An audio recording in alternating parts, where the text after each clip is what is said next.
we're going to do question 5. We are given the function here of f of x being equals to this equation here, and 5.1 asks us to write down the equations of the asymptotes of f.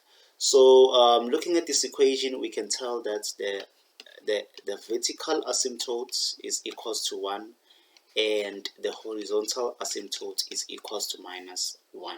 Right, so that is your vertical asymptote and that is your horizontal asymptote. 5.2, we are asked to calculate the intercepts with axes.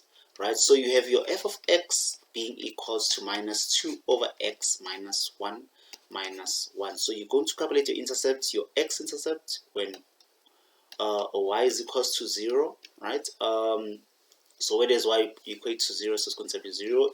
It's going to be 0 is equals to minus 2 over x minus 1 minus 1. And then this minus 1, we transpose it to the other side. We have 1 is equals to minus 2 over x minus 1. And then we cross multiply. We're going to have x minus 1 is equals to minus 2. And then we transpose the minus 1 to the other side. We have x is equals to minus 1 plus 2, right? And then you're going to have x is equals to minus 2 plus 1 and x being equals to minus 1. So our coordinates of the x-intercept is going to be minus 1 and 0.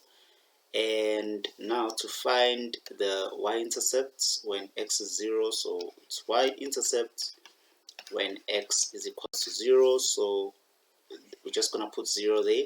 So it's going to be f of 0 is equals to minus 2 over 0 minus 1 equals to minus 2 over minus 1 equals to 2 minus 1 is equals to 1.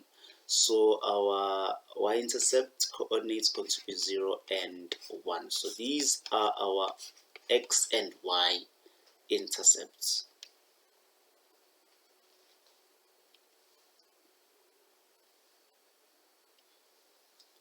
So now going to 5.3, we are asked to sketch the graph of f showing all asymptotes and intercepts of axes. So what you're going to do is we're just going to draw it somewhere here and indicate all our intercepts and our asymptotes, right? So this is a hyperbola, so we're just going to draw. It's going to look something like this. Alright, and we're going to label our graph. So it's going to be the y, it's going to be x, and we're going to first identify the asymptotes, right? So we have our vertical asymptote being equals to 1, so meaning it's going to be somewhere here. So our x equals to 1, and our horizontal asymptote being equals to minus 1, which would be somewhere here. Y is equals to minus 1, right? And we're going to identify which quadrant this hyperbola lies. So if you take a look, this is minus 2, right?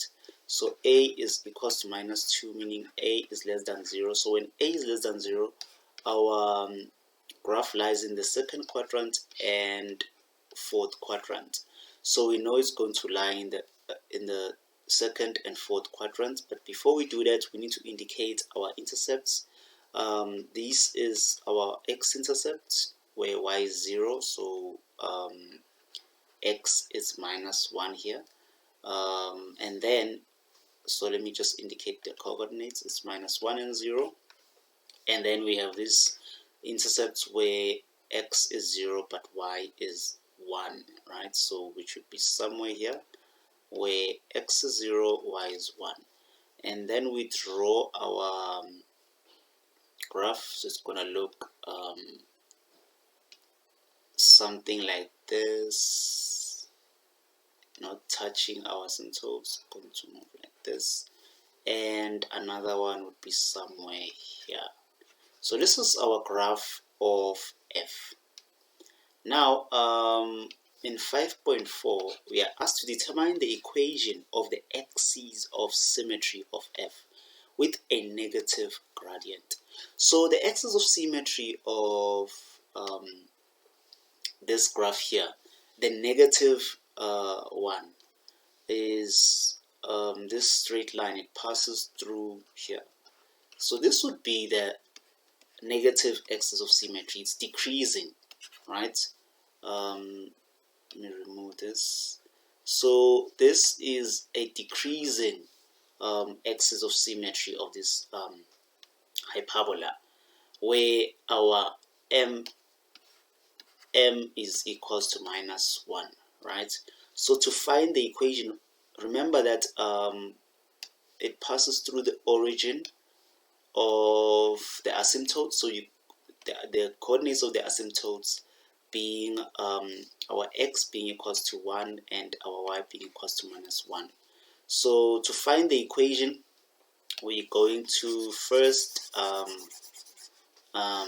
show our gradient, right? So we're going to show our gradient, and then after doing that, we're going to use the points of the asymptotes to identify the value of c. So it's going to be y is equals to mx plus c, but because it's a decreasing or a negative symmetry of f, where m is equals to -1, so it's going to be y is equals to minus x plus c, and then we're going to substitute the asymptote values, which is 1 and -1, and write down where there's x, we're going to put 1, where there's y, we're going to put -1. So it's going to be -1 is equals to minus into 1 plus c, and then the -1 we transpose to the other side is going to be c is equals to -1 plus 1.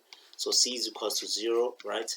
So the equation is going to be y is equals to minus x. So this is the negative axis of symmetry, the decreasing axis of symmetry equation, which is y is equals to minus x.